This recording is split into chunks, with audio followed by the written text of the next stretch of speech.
Hi everyone, welcome to Lola's Frugal Life. This is episode number 261. Today we're going to be talking about benefits of limiting debt in your life. So please stick around for a few quick words from our sponsor and we'll get right into the show. So today I wanted to talk about some of the benefits of limiting debt in your life. So how much you need to limit debt is kind of a personal thing. Limiting or eliminating debt, it means different things to different people. Some people, not being in debt, to them, like their goal is to have no debt, including no mortgage. And then other people are okay with a mortgage, but nothing more. I think most of us would prefer to have no credit card debt and no student loans. Some people are okay with car loans, some are not. It's kind of a decision that you have to make. Of course, I think we'd all prefer to have none of them. But I think if you kind of decide for yourself what level of debt you're comfortable with in your life and make sure that you don't exceed that, that's kind of like the first step. Because if you are okay with having a mortgage, you don't want to spend like a ton of time and energy and give up other things that you would like to be doing to try and get out of a mortgage because some people say you shouldn't have a mortgage. So I think it's just a matter of what you want in your life. And if you want to not have a mortgage and you want to put all that time and effort into that, then that's great.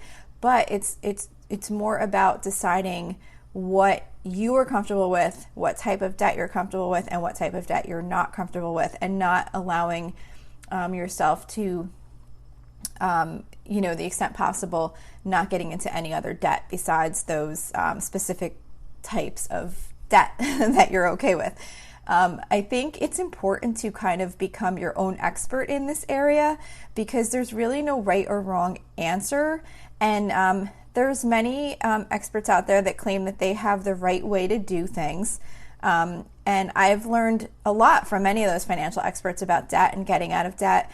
And they have a lot of information to share, and much of it is extremely beneficial. And when you don't know where to start and you need a game plan to kind of get your debt under control, following one of those roadmaps that might be set out by an expert can be a huge help just to kind of get you started and put a plan in place that you can follow so that you can start making progress. Because when you don't know where to start, you just sometimes need someone to say, like, start here, and then you just get that momentum going. Myself, I've definitely had times where I felt like I had to follow a plan specifically exactly as they were intended, or I felt like I was doing it wrong.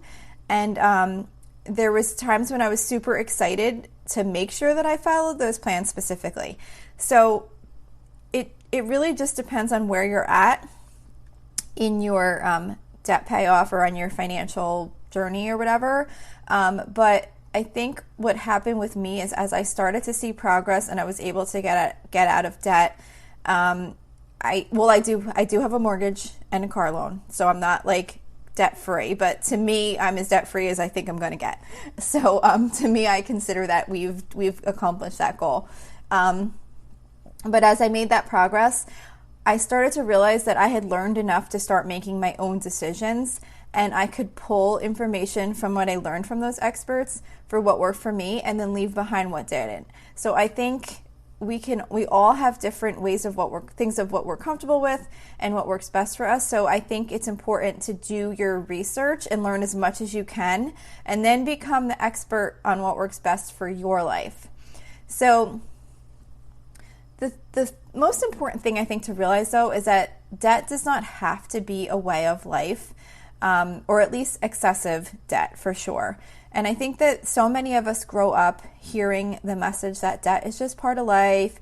And because we have that in the back of our mind, instead of doing everything we can to avoid debt, we kind of consider it unavoidable, which can then make us more willing to take it on. I mean, if you truly believe that you'll always have debt, there's not much motivation to do things to avoid it. So you just think, oh, well, we're always going to have that. Use the credit card, borrow for this, borrow for that. If you feel like you're always going to be making those payments, then what's the difference if you avoid it? But there's so many motivating stories out there of people who have changed their lives by deciding they were no longer going to use debt as part of their everyday life. And, sometimes what happens is we see people at similar income levels to us having and doing things that we can't seem to afford. And the thing is, a lot of times they're doing that because they're paying for those things with using debt. So it's really important not to compare what you have to what others have. Maybe sometimes they can really afford it, but a lot of times maybe they can't. And you might think, oh, they must be doing so great because they have all these things, but you don't always know the full story. They could be struggling to make credit card payments, or they may have a huge home equity loan on their house, or you just don't know. So one of the benefits of limiting the debt that you have is you don't have to worry about, continuing to compare to what others have, because you start to realize that you could have other things if you had more debt, but you're choosing not to have debt. So you can see more clearly that some people that might have a lot of things that you feel like you couldn't afford, and maybe you're at like the same type of job or whatever, you can kind of start to see that it's not always as it appears. And, just because someone has all these things doesn't mean they don't have a lot of debt behind the scenes. Another huge benefit of limiting your debt is that less debt equals less stress. So the more we can lower our debt burden, the less stress we'll have in our lives. Because owing money to anyone causes stress. You always have that obligation to take care of before prioritizing other things that you would like to put your money towards. So when a car breaks down, or you have a medical emergency that comes up, and you wind up with those unexpected expenses, those debt payments still have to be made. So, while you might be going month to month and making those payments and it's not a problem, and you're like, oh, this is fine, I can handle this, I can afford these payments. Once something goes crazy and you have a major expense come up that you weren't expecting, then that's when you can really wind up struggling with making those payments. And then because you have to make those payments, it often makes you have to go into more debt to take care of those emergency expenses that came up. So, and that's one of the reasons why having an emergency fund is so important, so that when those unusual things happen, you have those funds available to take care of it and not have to go into more debt. But my point with this was just that, the less debt you have, the less stress you have when those situations come up, and they always do come up. Another benefit of limiting the debt in your life is being able to increase your savings. When you don't have debt payments to make, you can use that money to save up for various goals that you might set for yourself. You can increase your retirement savings. You can start an emergency fund or add to your emergency fund. You could save for a vacation, or you can even just put aside some money just for fun to do whatever you decide to choose to do with it. When we take on debt, a lot of times we feel like it won't have much of an impact on us because we can afford the monthly payments. But if you really consider what you could do with that money, being able to put it into various savings goals, you might think differently about taking on that monthly payment. Like if you think, okay, I'm going to purchase this thing and it's only going to be $100 a month. Well, just think about if you put that $100 a month aside, that's $1,200. Like that could be a really nice weekend getaway, or that could be, a new TV, or I don't know. I'm just thinking of things like other things that you might like then to just make payments on something that, maybe might not be the best choice.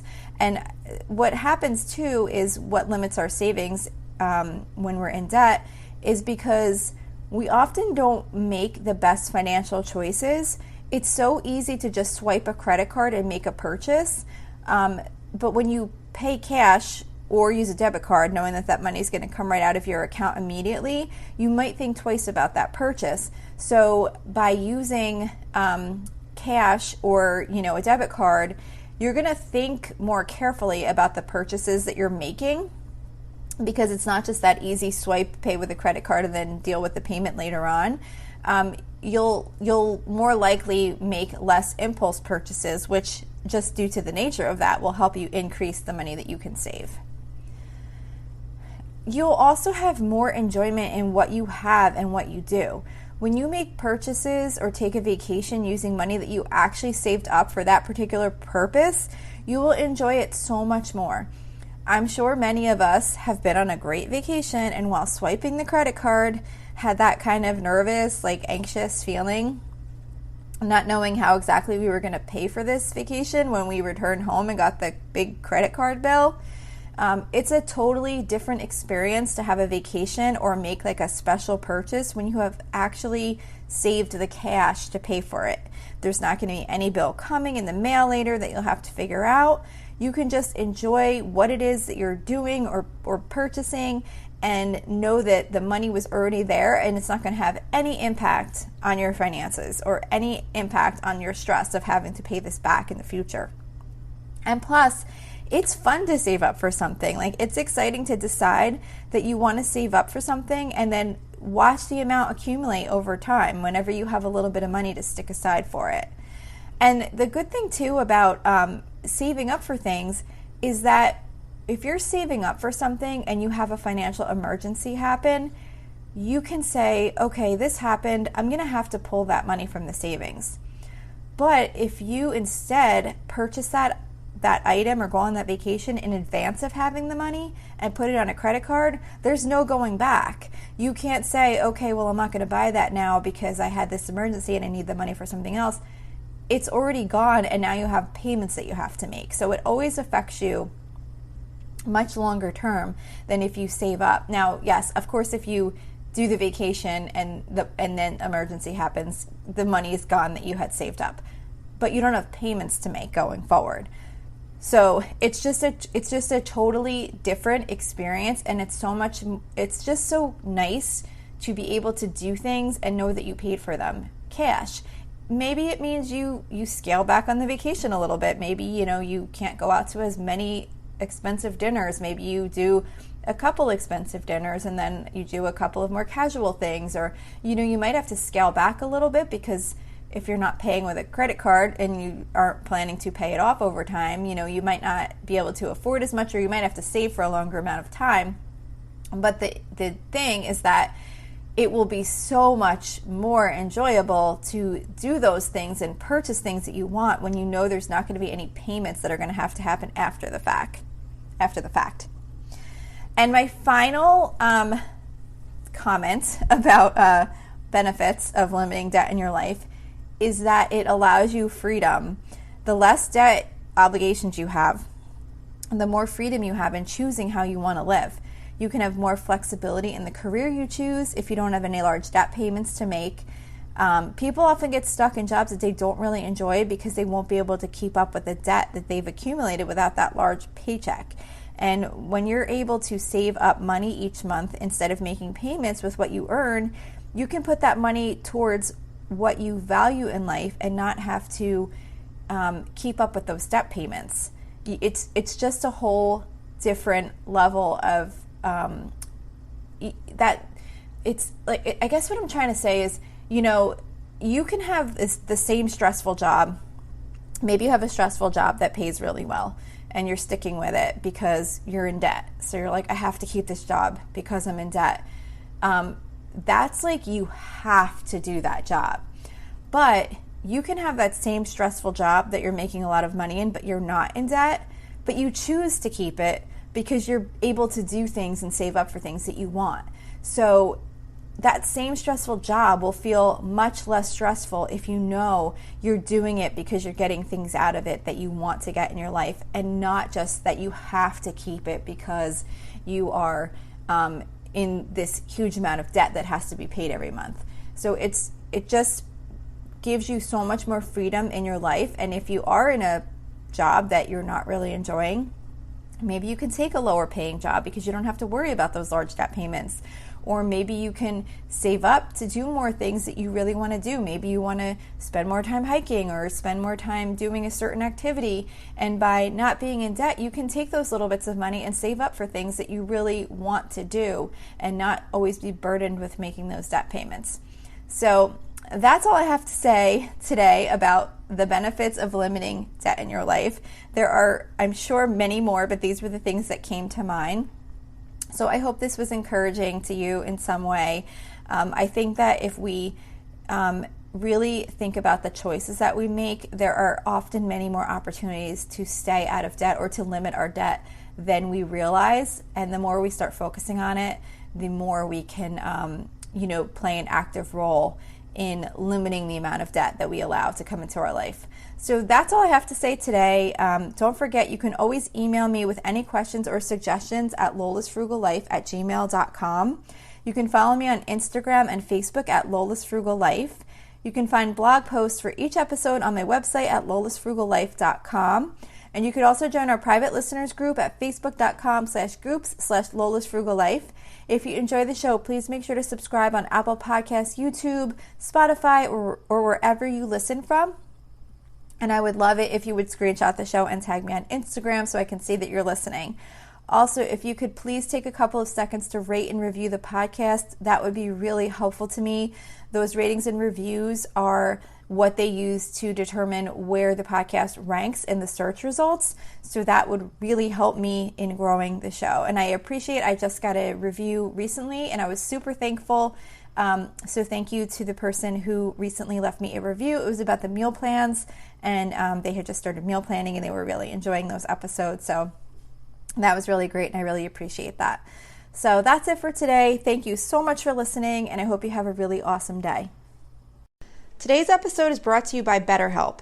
If there is something interfering with your happiness or preventing you from achieving your goals, BetterHelp will assess your needs and match you with your own licensed professional therapist. You can start communicating in under 48 hours.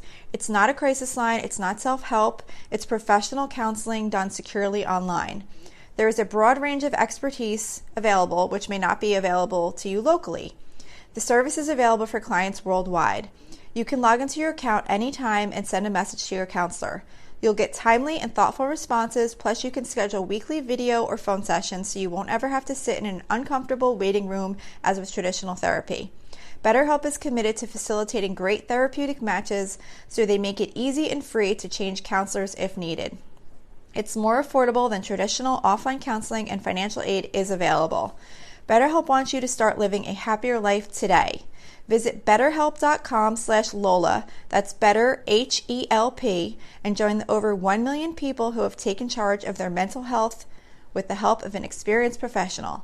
This podcast is sponsored by BetterHelp, and Lola's Frugal Life listeners get 10% off their first month at betterhelp.com/Lola.